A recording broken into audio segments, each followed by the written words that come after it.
Good morning, नमस्कार। The news post देखना शुरू कर चुके हैं आप और मैं हूं आपके साथ श्रेया उपाध्याय।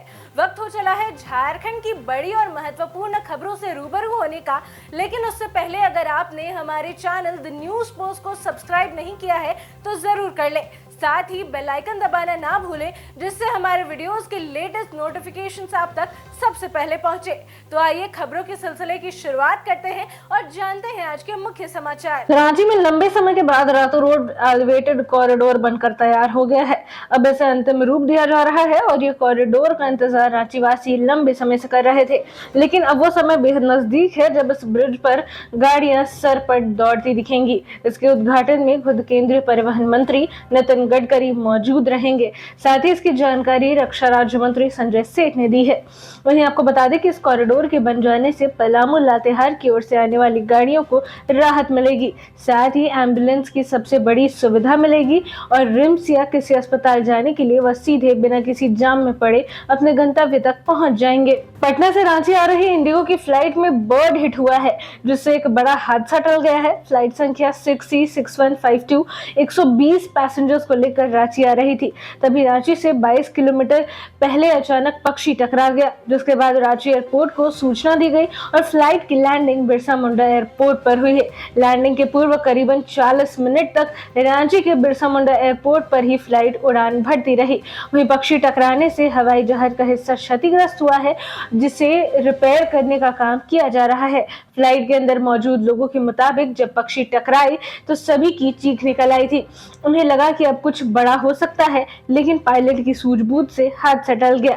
आपको बता दें कि इससे पहले भी पटना में 25 मई को इसी तरह एक विमान से पक्षी टकराया था, जिसमें विमान का हिस्सा क्षतिग्रस्त हुआ था। वहीं इस दौरान भी 175 यात्री इस विमान में सवार थे, लेकिन किसी तरह से सफल लैंडिंग हुई और सभी ने राहत की सांस ली है। वहीं अब रांची एयरपोर्ट अथॉरिटी पूरे मामले की जांच में जुट गई है। आखिर कैसे इस तरह की घटना हुई, इसमें क्या कुछ हुआ और कैसे इतने यात्रियों की जिंदगी हवा में लटकी रही, सभी बिंदुओं पर जांच शुरू हो चुकी है। वहीं फिलहाल सभी यात्री अपने घर जा चुके हैं। पूर्व मुख्यमंत्री बाबूलाल मरांडी ने राज्य सरकार पर गंभीर आरोप लगाया है। सोशल मीडिया पर पोस्ट कर झूठे मुकदमे में फंसाने या हमला करने की साजिश की बात कही है।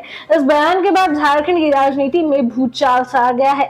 अगर देखें तो पूर्व में हुई घटनाओं का भी जिक्र उन्होंने किया है। उन्होंने अपने सोशल मीडिया अकाउंट एक्स पर लिखा है, विश्वसनीय सूत्रों से जानकारी मिली है कि मुख्यमंत्री हेमंत सोरेन और कुछ चहेते भ्रष्ट अधिकारियों ने मुझे डराने और झूठे मुकदमों में फंसाने की साजिश रची है। सरकार मेरी जनहित से जुड़ी सक्रियता से डरी हुई है। मैंने शराब घोटाला, खनन माफिया, जेएसएससी, जेपीएससी परीक्षा घोटाला और ग्रामीण योजनाओं में हो रहे भ्रष्टाचार को लगातार उजागर किया है।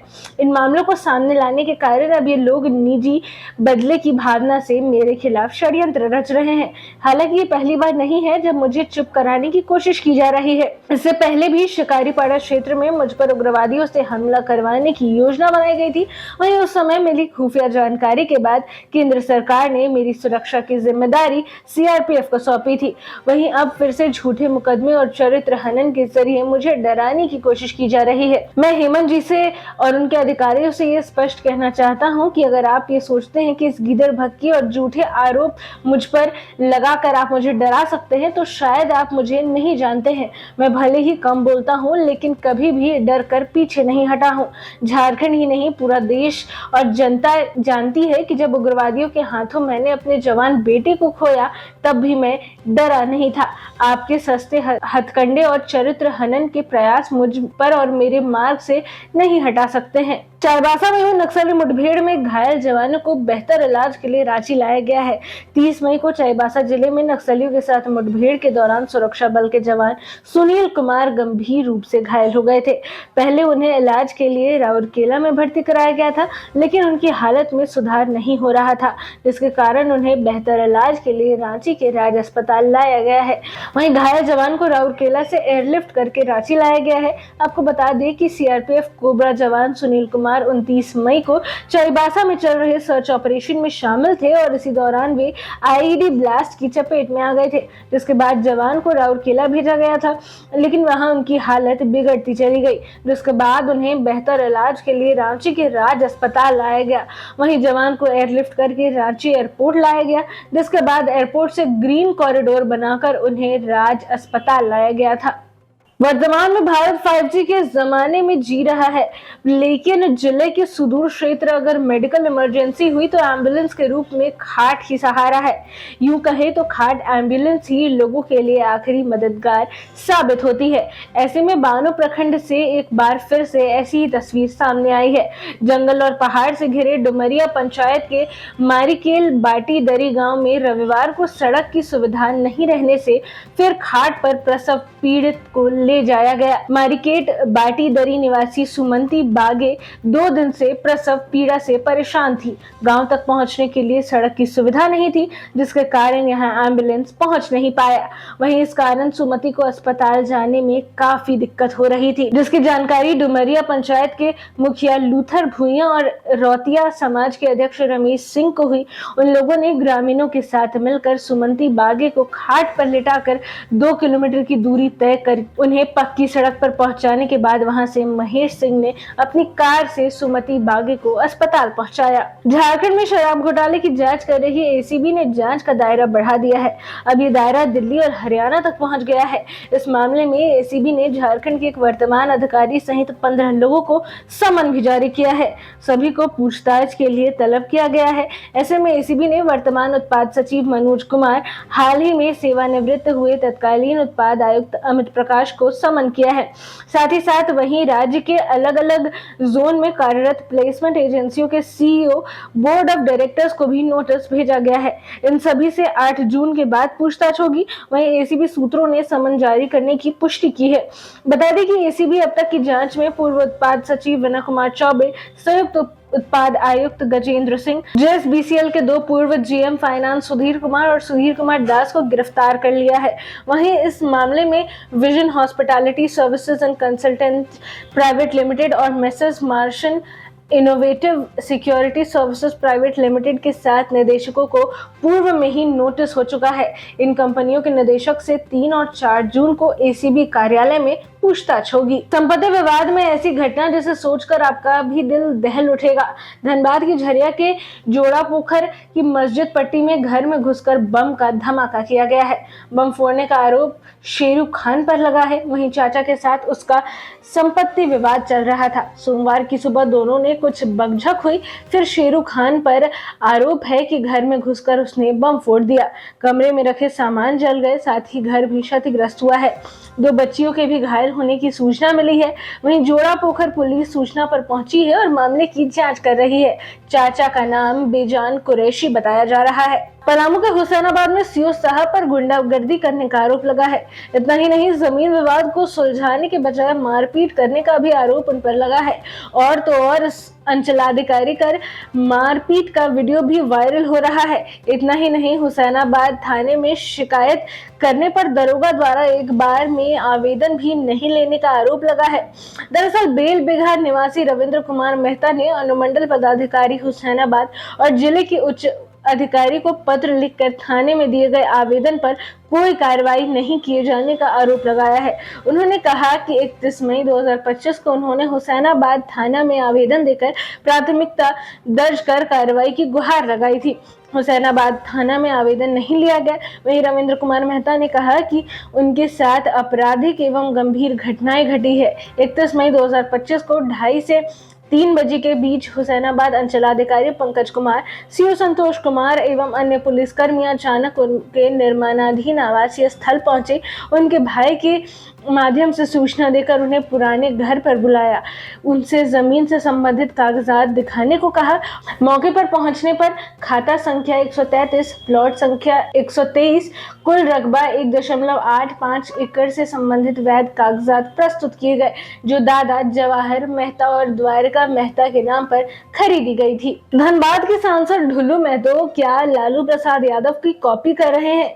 क्या लालू प्रसाद यादव का स्टाइल अब उन्हें इतना पसंद आ गया है और क्या अधिकारियों को चेतावनी देने का स्टाइल भी उन्होंने बदल लिया है? ये सब सवाल इसलिए उठ रहे हैं कि बोकारो में रविवार को आवास बचाओ संघर्ष समिति की सभा में वह आमंत्रित थे। उन्होंने कहा कि बीएसएल के कुछ अधिकारी बदमाश हैं, हम उन्हें सोच कर देंगे। लालू प्रसाद यादव की भी यही स्टाइल रही है।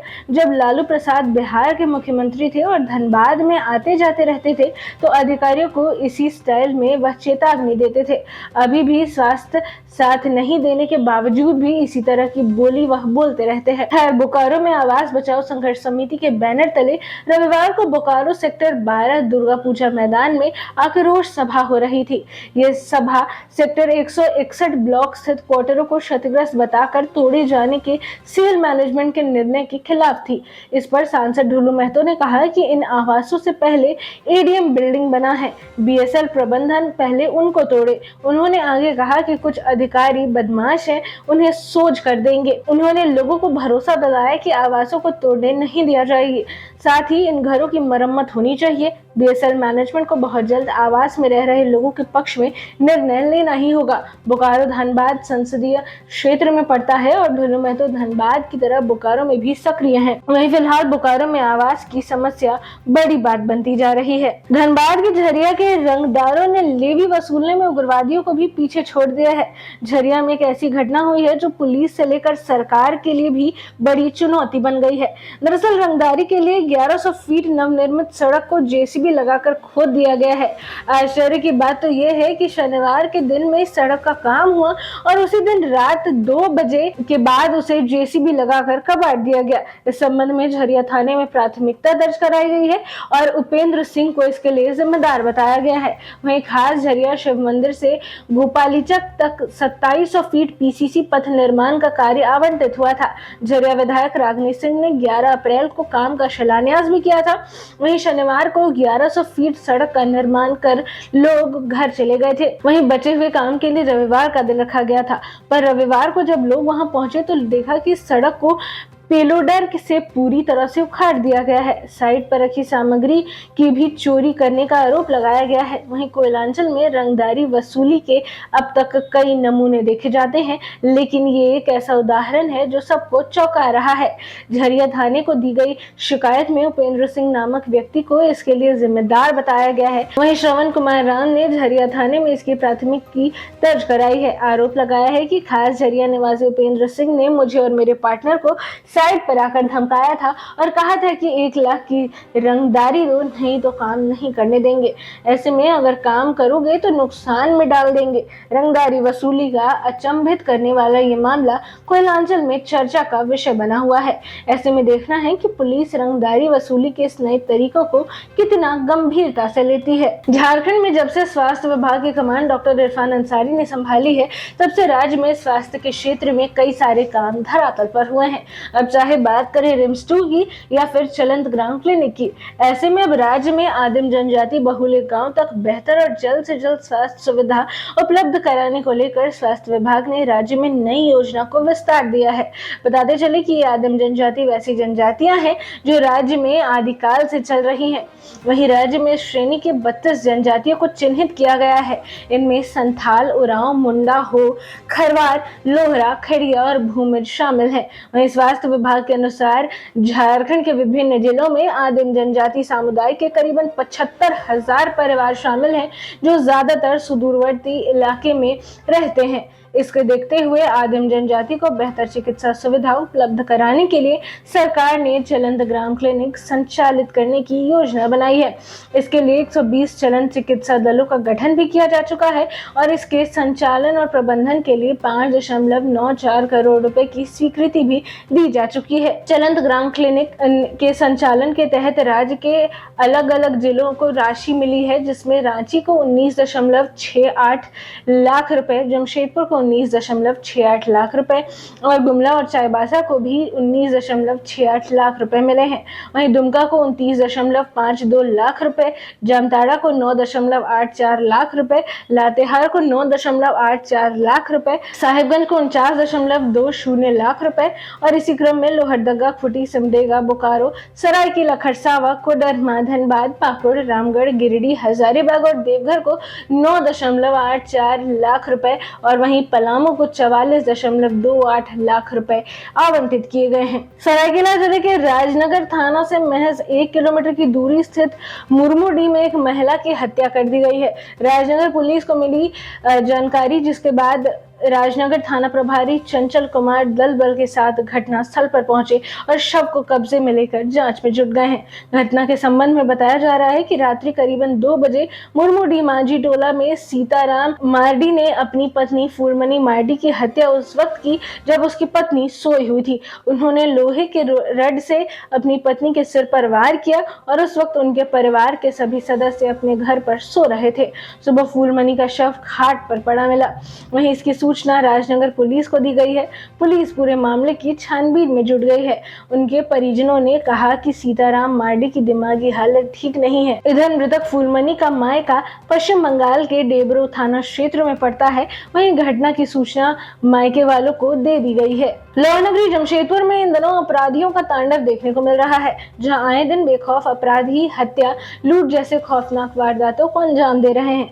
ऐसे में ताजा मामला सिद्धगोड़ा थाना क्षेत्र से सामने आया है, जहां बागुनहातू रोड नंबर 6 में 20 वर्षीय युवक सुमन दत्ता का अज्ञात अपराधियों ने हत्या कर दी है। वहीं घटना की सूचना मिलते ही मौके पर पुलिस पहुंची और शव को कब्जे में लेकर पोस्टमार्टम के लिए एमजीएम भेज दिया गया है। मृतक के परिजनों की माने तो कुछ दिन पहले बस्ती के कुछ युवक के साथ सुमन की लड़ाई हुई थी। वहीं आशंका है कि इसी रंजिश में इसकी हत्या हुई है। परिजनों ने बताया कि सुबह करीबन 5 से 6 बजे के करीब जब लोग अपने घरों से बाहर निकले तो रोड नंबर 6 की गली में सुमन दत्ता को मृत पाया। परिजनों का यह भी कहना है कि रात करीबन 11 बजे से बिना बोले वह निकला था और आज सुबह उनका शव गली में मिला है, जिसके बाद पुलिस को सूचना दी गई है। वहीं फिलहाल पुलिस ने शव को कब्जे में लेकर पोस्टमार्टम के लिए भेज दिया है। साथ ही आरोपी के धरपकड़ में पुलिस जुट गई है। कोलकाता जम्मू तवी एक्सप्रेस रविवार की रात बर्निंग ट्रेन होने से बच गई। ट्रेन के बोगी के पहिए में ब्रेक बाइंडिंग के कारण आग की लपटें उठने लगी थी। इससे यात्रियों में अफरा तफरी भी मच गई थी और ये घटना धनबाद गया रेल प्रखंड पर टनकुप्पा स्टेशन के पास हुई है। बताया गया है कि ये सब हुआ रविवार की रात करीबन 8 बजे। स्टेशन पर ट्रेन के रुकते ही यात्री धड़ाधड़ ट्रेन से नीचे उतर गए। इसके बाद रेल कर्मियों ने तत्परता दिखाई और आग पर काबू पा लिया। जानकारी के अनुसार कोलकाता जम्मू तवी एक्सप्रेस पहाड़पुर और टनकुप्पा स्टेशन के बीच से गुजर रही थी। इसी वक्त लगभग 8 बजे ट्रेन की एक बोगी के पहिए के पास आग निकलने लगी। ये ट्रेन टनकुप्पा रेलवे के पास अप लूप लाइन पर पहुंची तो ट्रेन के इंजन से चौथी बोगी S1 के पहिए से आग की लपटें नजर आने लगी थी। इसके बाद रेल कर्मी हरकत में आए और रेल कर्मियों की तत्परता से आग बुझा लिया गया है। ट्रेन को कुछ समय बाद रवाना कर दिया गया, लेकिन एक बड़ी घटना टल गई है। पाकुड़ जिला का हिरनपुर, जो अपनी शांत फिजाओं और ग्रामीण संस्कृति के लिए जाना जाता है, आज जुए और सट्टे के कारोबार की काली छाया में बुरी तरह से घिर चुका है। गांव की गलियों से लेकर फुटबॉल मैदान तक हर कोना जैसे अब जुए के अड्डे में तब्दील हो चुका है। ये कारोबार सिर्फ पैसों का खेल नहीं, बल्कि समाज की नींव को अंदर ही अंदर खोखला कर रहा है। हिरनपुर बाजार स्थित फुटबॉल मैदान हो या थाना क्षेत्र के तारापुर, खावाडांग और बरमसिया जैसे कई गांव, हर जगह जुए और सट्टे का जाल फैला हुआ नजर आ रहा है। हालात इतने बिगड़ चुके हैं कि अब सट्टा संचालकों को पुलिस का कोई डर नहीं रहा है। खुलेआम लोग जुए खेल रहे हैं और क्षेत्र के कुख्यात जुआरी इन अड्डों पर लाखों का दाव लगाने पहुंचते हैं। स्थानीय लोगों का कहना है कि रोजाना लाखों रुपए का लेन देन इस अवैध कारोबार में हो रहा है। साथ ही यह सिर्फ जुआ नहीं, बल्कि एक सामाजिक संक्रमण है जो युवाओं को दिशाहीन कर रहा है और आपराधिक गतिविधियों को जन्म दे रहा है। चोरी, लूट, मारपीट, इन घटनाओं में हाल के दिनों में अप्रत्याशित इजाफा भी देखने को मिला है। माननीय मंत्री दीपक बिरुआ जी ने सोमवार को गोल्ड मेडलिस्ट तीरंदाज मैकलीन बारी को टॉप मॉडल का आधुनिक धनुष प्रदान किया है। यही नहीं, उन्होंने विगत 3 वर्षों से लंबित उनका कैश अवार्ड भी दिलाया है। चूंकि वर्ष 2021 में मैकलीन बारी ने उत्तराखंड देहरादून में आयोजित 41वें एनटीपीसी जूनियर नेशनल तीरंदाजी प्रतियोगिता में व्यक्तिगत एवं समूह वर्ग में गोल्ड मेडलिस्ट का खिताब हासिल किया था और उन्हें विगत 3 वर्षों से कैश अवार्ड नहीं मिला था। इसे लेकर वह काफी परेशान थे और विभाग का चक्कर काटते थक चुके थे। तीरंदाज मैकलीन बारी ने इसकी जानकारी माननीय मंत्री श्री दीपक बिरुवा को दी थी और मंत्री जी ने इस मामले पर संज्ञान लेकर खेल मंत्री से बात की थी। खेल मंत्री ने लंबित मामले पर संज्ञान लेते हुए कैश अवार्ड समेत अन्य सुविधाएं देने की स्वीकृति प्रदान की थी, जिसके बाद तीरंदाज मैकलीन बारी को कैश अवार्ड एवं डीएमएफटी फंड से 5.5 लाख का किट समेत अत्याधुनिक धनुष प्रदान किया गया है।